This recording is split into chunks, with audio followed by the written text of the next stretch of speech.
Friends, welcome to my channel. तो जैसे कि आपको पता है चैप्टर 1 मैंने कंप्लीट कर दिया क्लास 8 के साइंस का। आज हमारा चैप्टर 2 है जिसका नाम है माइक्रो ऑर्गेनिज्म फ्रेंड एंड फो।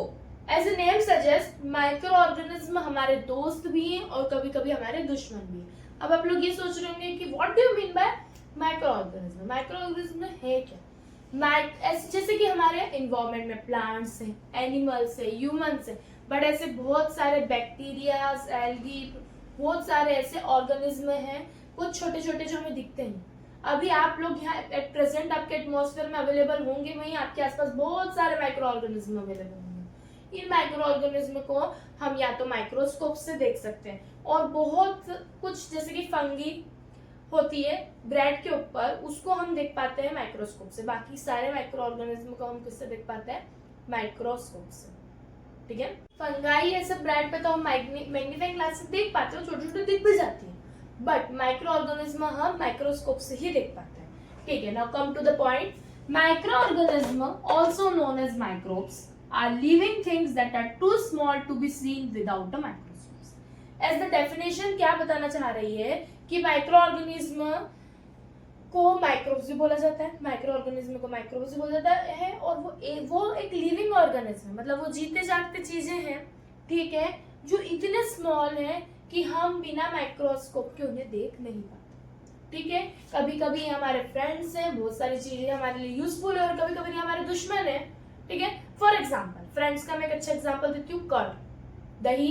दही के अंदर यीस्ट बनाने के लिए यीस्ट बनता है माइक्रो ऑर्गेनिज्म के थ्रू, और वो यीस्ट बनता है कर्ड में, और आपका कर्ड तभी जमता है जब उसके अंदर माइक्रो ऑर्गेनिज्म रहते हैं। तो ये हमारे लिए फ्रेंड हुए क्योंकि हमारी एक चीज बना के दे रहे हैं। वैसे ही एनिमीज, वायरसेस, आप लोगों को फ्लू हो जाता है, कॉमन कोल्ड हो जाता है, किसकी वजह से आता है? वायरसेस की वजह से आता है। तो ये सारे वायरसेस क्या है? एक माइक्रो ऑर्गेनिज्म है। ठीक है, so micro organism are classified in four major groups. Four major groups of microorganism के। फर्स्ट है बैक्टीरिया, सेकेंड है फंगी, थर्ड है प्रोटोजोआ एंड फोर्थ है एल्गी। ठीक है, माइक्रो ऑर्गेनिज्म को ये चार मेजर ग्रुप्स में बांटा गया है। ठीक है, अब माइक्रो ऑर्गेनिज्म के बारे में मैंने आपको बता दिया कि क्या होते हैं, कैसे क्या होता है। ठीक है, अभी जैसे रेनी सीजन आता है, मोस्टली रेनी सीजन में आपको ये वाली सब चीजें देखने को बहुत ज्यादा मिलती है। क्या होता है, रेनी सीजन आता है तो मॉइस्चर हर जगह अवेलेबल होता है, तो इनकी ये लोग हर जगह बहुत जल्दी आ जाते हैं। जैसे कि आपने अगर ब्रेड रख दी खुले में, ठीक है, अगर आपने रात में खुली ब्रेड रखी है और आप सुबह देखोगे उसमें ग्रीन ग्रीन कलर के कुछ पैचेस अवेलेबल हो जाएंगे, दिखने लगेंगे, तो वो क्या है, उसके ऊपर फंगी डेवलप होने लग जाते हैं। ठीक है, अब मैं आप लोगों को बताती हूँ कि माइक्रो ऑर्गेनिज्म रहते हैं। उससे पहले मेरे को आपको कुछ दो टाइप के माइक्रो ऑर्गेनिज्म के बारे में समझाना है। ठीक है, तो चलिए सुनिए। देखो, जैसे मैंने अभी आपको बताया कि माइक्रो ऑर्गेनिज्म के चार ग्रुप्स हैं, उन चारों ग्रुप्स ने क्लासिफाइड कर दिया माइक्रो ऑर्गेनिज्म को। इसी तरीके से सेल के बेसिस पे भी हम माइक्रो ऑर्गेनिज्म को क्लासिफाई करते हैं। यूनिसेलुलर मतलब कि उनके पास सिंगल सेल है। ठीक है, और सिंगल सेल है, और वो सिंगल सेल ऑर्गेनिज्म होते हैं बैक्टीरिया, एल्गी एंड प्रोटोजोआ।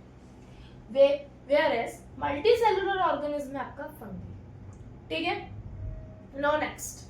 अब माइक्रो ऑर्गेनिज्म कहाँ रहते हैं? माइक्रो ऑर्गेनिज्म कहीं भी प्रेजेंट हो सकते हैं। आइस की कोल्ड में भी हो सकते हैं, समर की हार्श गर्मी में भी हो सकते हैं, और डेजर्ट के बीच में भी अवेलेबल हो सकते हैं। उनका कोई वो ऐसी जगह नहीं है वो जहाँ नहीं रह सकते। ऐसे बहुत से माइक्रो ऑर्गेनिज्म हैं जो फ्रीली घूमते एग्जिस्ट करते हैं, और ऐसे बहुत से माइक्रो ऑर्गेनिज्म हैं जिनको होस्ट बॉडी की जरूरत रहती है। होस्ट बॉडी का मतलब होता है कि किसी और की बॉडी उनको लगती है जिंदा रहने के लिए। फॉर एग्जाम्पल वायरस अगर किसी और की बॉडी में चले जाता है तो वो अपने आप को डेवलप करने लग जाता है, उसकी होस्ट की बॉडी में से ब्लड ले लेके यूज करने लग जाता है। उसको जिंदा रहने के लिए क्या लगती है? किसी और की बॉडी। ठीक है, ओके।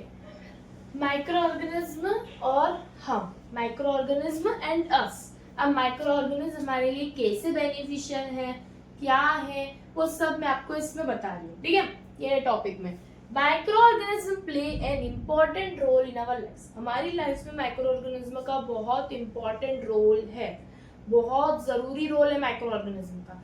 हमारे लिए बहुत सारी चीजों में काम आते हैं। फॉर एग्जाम्पल माइक्रो ऑर्गेनिज्म हमको कर्ड बनाने के लिए लगते हैं, ब्रेड बनाने के लिए लगते हैं, केक में भी माइक्रो ऑर्गेनिज्म लगते हैं।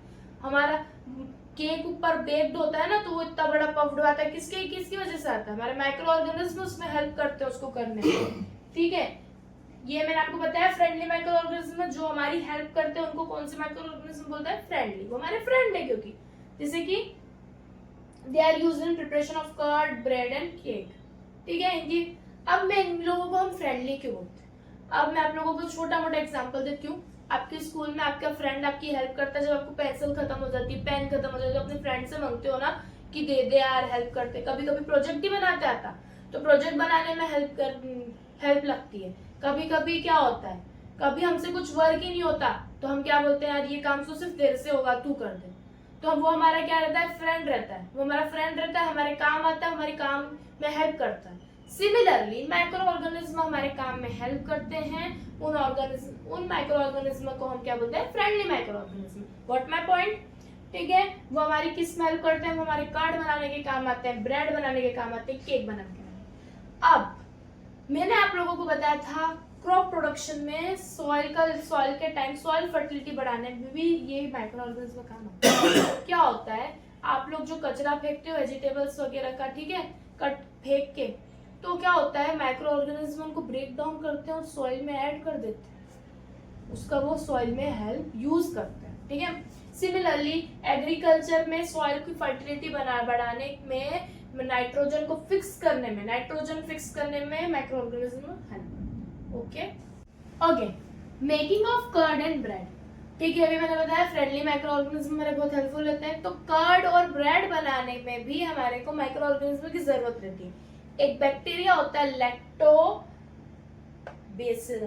क्या बोलते हैं उसको? लैक्टोबैसिलस। ये लैक्टोबैसिलस क्या प्रमोट करता है? कर्ड बनाने में हेल्प करता है। ठीक है, क्या? Curd contains several microorganism. Curd के अंदर बहुत सारे माइक्रो ऑर्गेनिज्म होते हैं। ठीक है, तो एक बैक्टीरियम होता है lactobacillus that promotes the formation of curd, जो कर्ड बनाने के लिए यूज होता है। लैक्टोबैसिलस ये एक टाइप का bacteria, it's a kind of bacteria. Okay, ये माइक्रो ऑर्गेनिज्म है। It multiplies in milk and convert into curd, अपने आप को मल्टीप्लाई करता जाता है मिल्क के अंदर, बढ़ाता जाता है।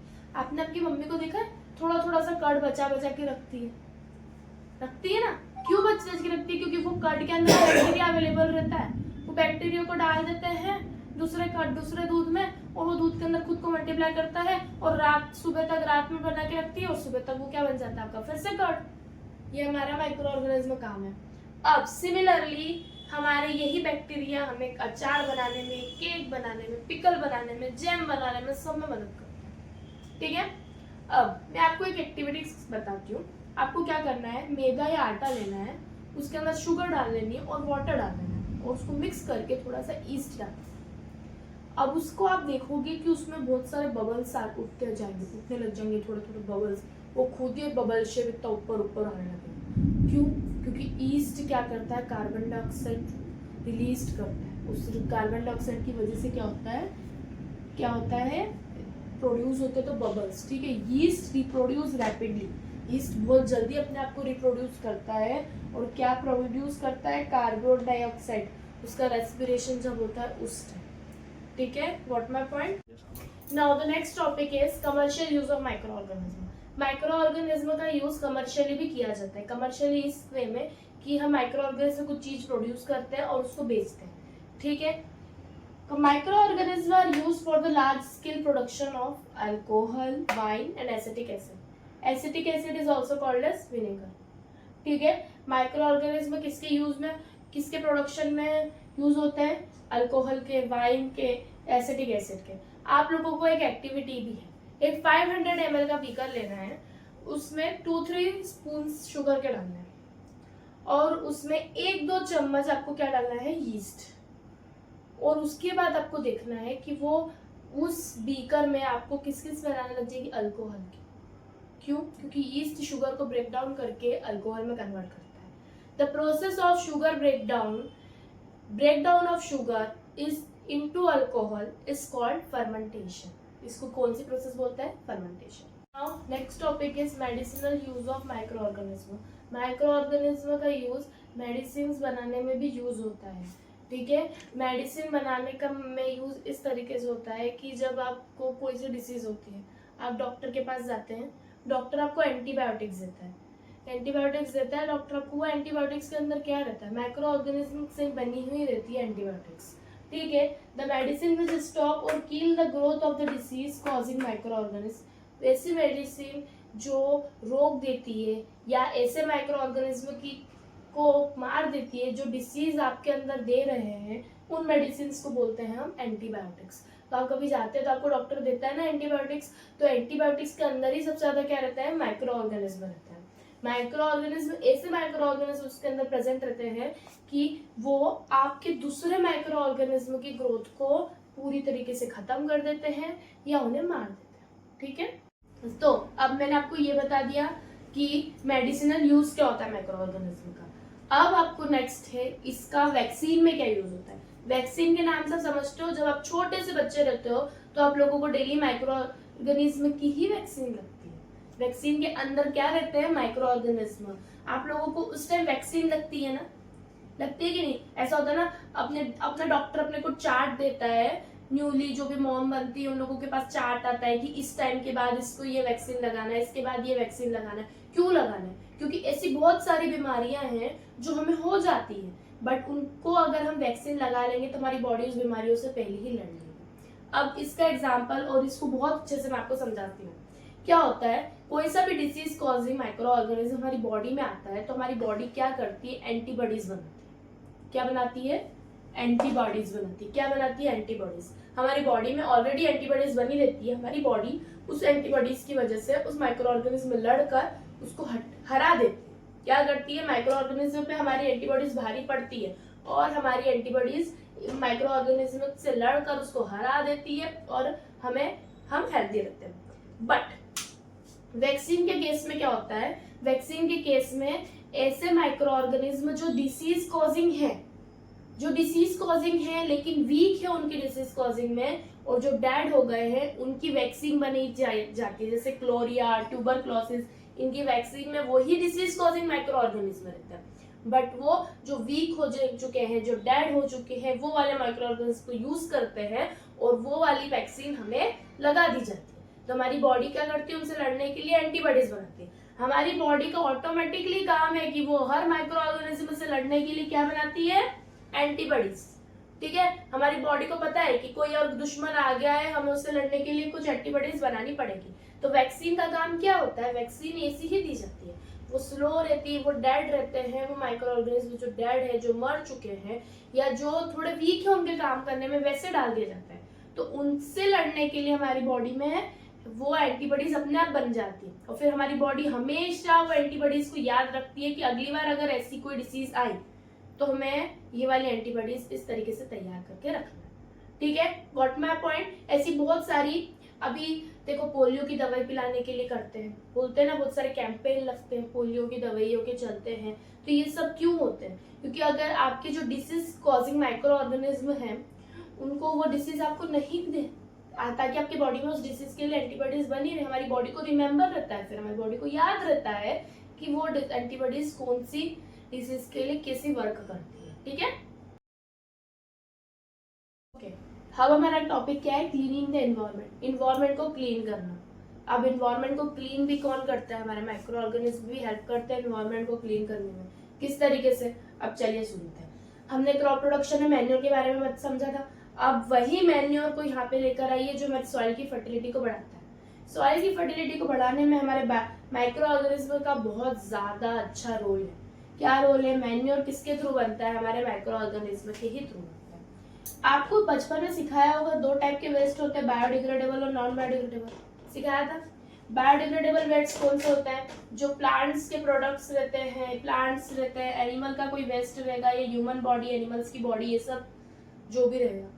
लेकिन नॉन बायोडिग्रेडेबल में आपका प्लास्टिक आ जाएगा, जो सबसे बड़ा नॉन बायोडिग्रेडेबल है, जो आपका क्या होता है, डिग्रेड नहीं होता, डिकम्पोज नहीं हो पाता। अब माइक्रो ऑर्गेनिज्म क्या करते हैं, हमारे बायोडिग्रेडेबल वेस्ट को डिकम्पोज करते हैं और उसको सिंपल सब्सटेंसेस से बना देते हैं, जिसको सॉइल अपने आप एब्जॉर्ब कर लेती है और उसकी फर्टिलिटी बढ़ जाती है। इस तरीके से हमारा एनवायरनमेंट क्या होता है, क्लीन भी होता है ना। एनिमल्स की बॉडीज, जो एनिमल्स मर जाते हैं, जो प्लांट्स के रॉ मटेरियल्स, फॉर एग्जांपल जो प्लांट्स की लीव्स गिरती रहती है, फ्रूट्स पड़े रहते हैं, वो थोड़े टाइम बाद माइक्रो ऑर्गेनिज्म लग जाते हैं, उसको डिकम्पोज करने में लग जाते हैं और उसको काइंड ऑफ मैन्योर ही बना देते हैं, ठीक है। और वो डिकम्पोज होकर सिंपल सब्सटेंस बन जाता है और डायरेक्टली सॉइल में ही मिल जाता है और सॉइल की फर्टिलिटी भी बढ़ जाती है इस तरीके से और हमारा इन्वायरमेंट भी क्लीन रहता है, ठीक है। अभी तक क्या पढ़ा? फ्रेंडली माइक्रो ऑर्गेनिज्म जो हमारे फ्रेंड्स थे। अब माइक्रो ऑर्गेनिज्म हमारे दुश्मन भी है। अभी तक उन्होंने हमारी हेल्प करी, अभी वो हमें हार्म करेंगे, हमें नुकसान पहुंचाते हैं। कैसे? ऐसे माइक्रो ऑर्गेनिज्म भी होते हैं जो डिसीज कॉजिंग होते हैं, उनको बोलते हैं पैथोजेंस। क्या बोलते हैं? Pathogens. Disease causing micro organism are called pathogens.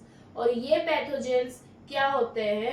वो आसपास बहुत सारे जगह होते हैं और हमें लग जाते हैं। कॉमन कोल्ड, फ्लू, ये सब कम्युनिकेबल डिसीजेस का नाम सुना है? एग्जाम्पल है इसका कॉमन कोल्ड। किसी का आसपास होगा, किसी ह्यूमन में, किसी ह्यूमन बॉडी के अंदर, तो वो छींकता है, स्नीज लेता है, उसकी स्नीज में जो बैक्टीरिया रहते हैं वो आप तक पहुंचते हैं, वही ये पैथोजेंस, और उसकी वजह से आपको क्या हो जाता है? डिसीज, कॉमन कोल्ड आपको भी। सबसे अच्छा एग्जाम्पल इसका हमारा है कोविड-19, कोरोना। कैसे? अब आप ये सोचोगे यही सबसे पहले कम्युनिकेबल डिसीज था। कोरोना में एक को कोरोना, कितने लाखों को कोरोना हुआ, हमें हमारा देश ही क्या करना पड़ा? बंद करना पड़ा। भारत बंद कर दिया था मोदी जी ने। तो कम्युनिकेबल डिसीजेस का एग्जांपल्स आया, वो यही सब माइक्रो ऑर्गेनिज्म ही था। कोरोना का एक माइक्रो ऑर्गेनिज्म था जिसने हमें सब क्या दे दिया था? कोरोना, कोविड-19 आ गया था। और उस माइक्रो ऑर्गेनिज्म, वो इतने से माइक्रो ऑर्गेनिज्म पे हम सब इतने बड़े बड़े ह्यूमन भग रहे थे। समझ में आया? तो ये माइक्रो ऑर्गेनिज्म इस वे में हार्मफुल होता है, ठीक है। अब माइक्रो ऑर्गेनिज्म ऐसे डिसीज में तो आ जाते हैं, पैथोजेंस ऐसे तो आ जाते हैं, पर बहुत सारे चीजें ये तो कैरियर्स के थ्रू भी आते हैं। कैरियर्स के थ्रू कैसे आते हैं? कैरियर्स का सबसे अच्छा एग्जांपल आपका मैं बताती हूँ, आपकी मक्खी। मक्खी का नाम सुना है? ठीक है, कॉमन फ्लाई मक्खी। पता है मक्खी है ना, कहाँ से आती है? कौन से माइक्रो ऑर्गेनिज्म पेड़ पे लगे रहते हैं, वो अपने खाने पे आके बैठ जाती है। कहाँ से बैक्टीरिया उठाकर लाती है और वो बैक्टीरिया हम खा जाते हैं और हम ही को क्या होता है? हम ही को फिर वापस से हमको हो जाते हैं, वापस से बीमारियां पड़ जाती है, यही हमें डिसीज लाते हैं, ये कैरियर्स, ठीक है। अब मलेरिया, मलेरिया भी हमारे कैरियर्स का, कैरियर के थ्रू ही मिलता है। वो मलेरिया को लाने वाली मॉस्किटो कौन सी है? Female Anopheles mosquito. अगर ये वाली मॉस्किटो ने आपको काट लिया, ये हमारा मलेरिया का कैरियर है, ये हमको मलेरिया दे देता है। इसी एग्जांपल से आपको डेंगू का कैरियर बता देती हूँ। फीमेल एडिस मॉस्किटो, वो हमारे डेंगू का कैरियर है। उसने अगर हमको काट लिया तो हमको क्या हो जाएगा? डेंगू। तो ये सब माइक्रो ऑर्गेनिज्म हमारी हेल्प भी करते हैं और यही माइक्रो ऑर्गेनिज्म हमें, पर इनकी वेराइटीज अलग रहती है। तो होल पूरी ग्रुप को माइक्रो ऑर्गेनिज्म बोलते हैं। अलग अलग माइक्रो ऑर्गेनिज्म हेल्पफुल रहते हैं, कुछ अलग अलग माइक्रो ऑर्गेनिज्म हमारे लिए हेल्पफुल नहीं। What my point? अब ये माइक्रो ऑर्गेनिज्म हम ह्यूमंस को ही नहीं परेशान करते, ये हमारे प्लांट्स और एनिमल्स को भी नहीं छोड़ते। इनके अंदर भी माइक्रो ऑर्गेनिज्म डिसीजेस लेकर आते हैं, ठीक है। ह्यूमंस में पैथोजेंस किस थ्रू से डिसीजेस लाते हैं? मैंने आपको कम्युनिकेबल डिसीज के बारे में बताया, पर ह्यूमंस के थ्रू में हमें कैसा, हम जो एयर ब्रीथ करते हैं ना, उस ब्रीथिंग की वजह से हवा में भी हमारी क्या आती है? माइक्रो ऑर्गेनिज्म आ सकता है, एंटर हो जाते हैं। जो पानी हम पीते हैं, उस मोड ऑफ वो भी एक ट्रांसमिशन का मोड है हमारे अंदर डिसीज लाने का। और एक सबसे अच्छा मोड क्या है ट्रांसमिशन का? इन्फेक्टेड पर्सन के कांटेक्ट में आ जाने से। ये तीनों आपको समझ में आ गए, ठीक है। नेक्स्ट, अब एनिमल्स के अंदर कैसे? एनिमल्स के अंदर भी माइक्रो ऑर्गेनिज्म आ जाते हैं, उन्हें भी एंथ्रेक्स करके डिसीज का नाम है, जो कैटल्स को हो जाती है। एनिमल्स को भी डिसीजेस हो जाती है माइक्रो ऑर्गेनिज्म के थ्रू। ऐसे ही प्लांट्स जैसे वीट, कॉर्न और बहुत सारे राइस, ये सब के प्लांट्स के अंदर डिसीजेस हो जाती है। और फिर प्लांट्स के डिसीजेस को ट्रीट करना पड़ता है केमिकल्स उनके ऊपर छींट कर। बोलते ना फसल खराब हो गई, किस लिए खराब हो गई? क्योंकि फसल को लग जाती बीमारी हुई। समझ में आया? ठीक है। फूड पॉइजनिंग का नाम सुना है? सुना ही होगा, बहुत सारे लोगों ने सुना होगा जिनको ये टाइप की डिसीज हो चुकी होगी, और जिन्होंने नहीं सुना उनके लिए मैं आज बता देती हूँ। फूड पॉइजनिंग एक ऐसी डिसीज का नाम है जब आप स्पॉइल्ड फूड या ऐसा खाना जो खराब हो चुका है वो खा लेते हो, उससे आप क्या हो जाते हो? बीमार पड़ जाते हो। ऐसा एग्जाम्पल देती हूँ, आपकी बुक चलती है एनसीईआरटी, उसमें किसका एग्जाम्पल चलता है? पहेली और बूझो। हमेशा पहेली बूझो आ जाते हैं, पहली भूजो, वो इसको दोनों का आपको एक साथ नहीं जोड़ना है, पहली भूजो पहली भूजनी है, नहीं, पहली अलग है भूजो अलग है। तो आपके एनसीईआरटी में से 2 नमूने आते हैं ना, हमेशा उनका एग्जाम्पल चलता है। मैं उन्हीं का एग्जाम्पल देती हूँ। पहली एक पार्टी में देख, एक पार्टी में उसने खाना खा लिया, खाना खाने के बाद घर आके उसको बहुत ज्यादा वॉमिट होने लगी, वॉमिट होने लगी तो उसको कहाँ जाना पड़ा, डॉक्टर के पास। डॉक्टर के पास लेके गया तो उसको हॉस्पिटल में एडमिट कर लिया, और क्या बोल दिया, किस केस का, कौन सा केस है, फूड पॉइजनिंग का केस। क्यों?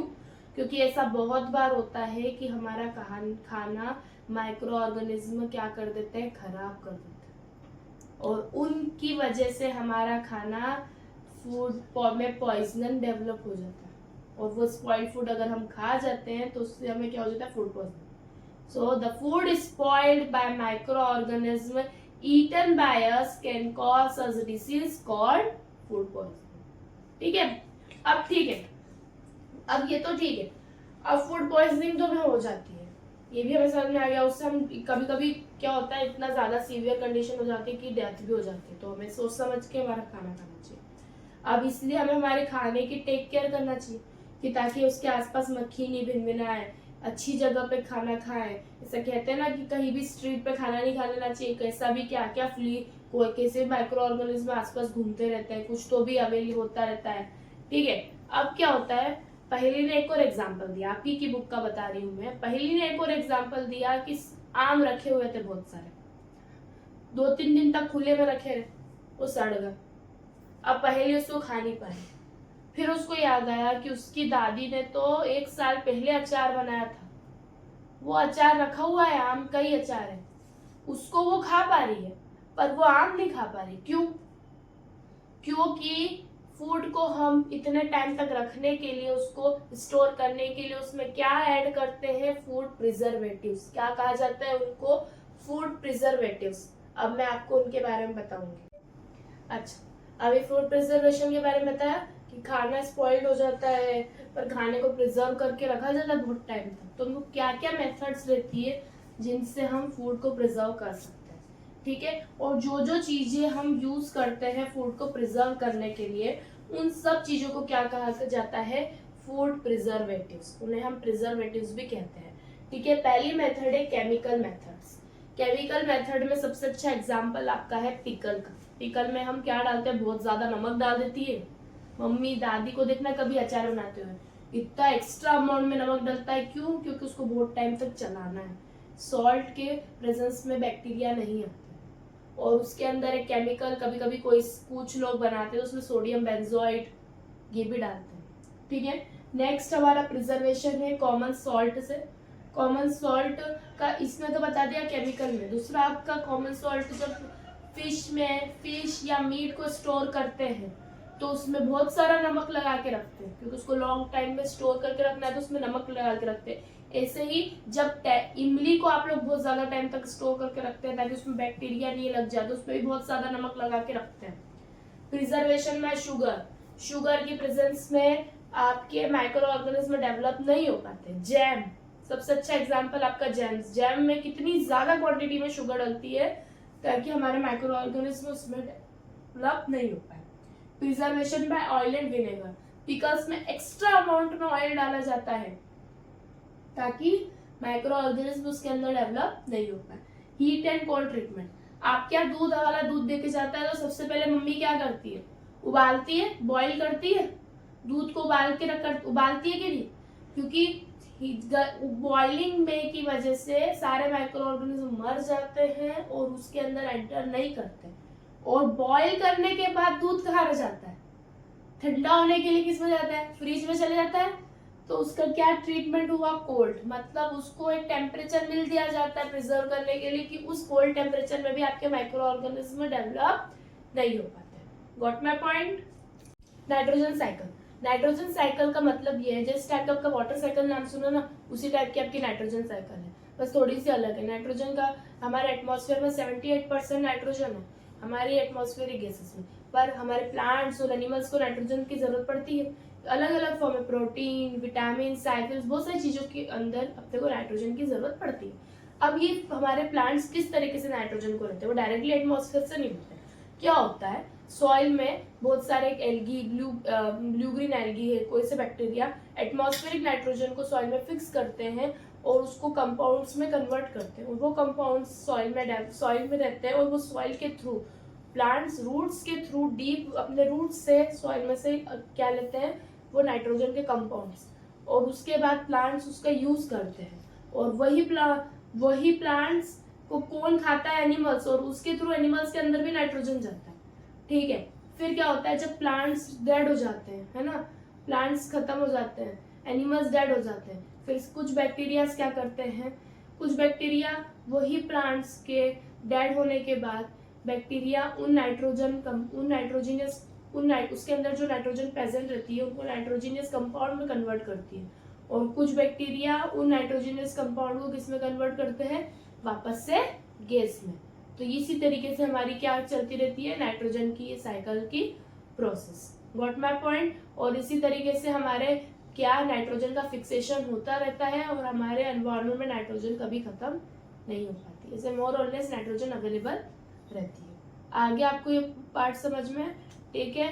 सो अब आज के लिए इतना ही। अब इसके बाद मेरा नेक्स्ट चैप्टर आएगा, चैप्टर 3 ऑफ क्लास 8, पूरा एनसीईआरटी के ऊपर बेस्ड है मेरे videos. So please subscribe my channel, like my video, और अगर आपकी कोई भी क्वेरीज हो तो प्लीज कमेंट कीजिएगा, और अगर आपको मेरे वीडियोस बिल्कुल हेल्पफुल लग रहे हैं तो आपके जितने भी फ्रेंड्स हैं उनको प्लीज शेयर कीजिए। Till then bye bye.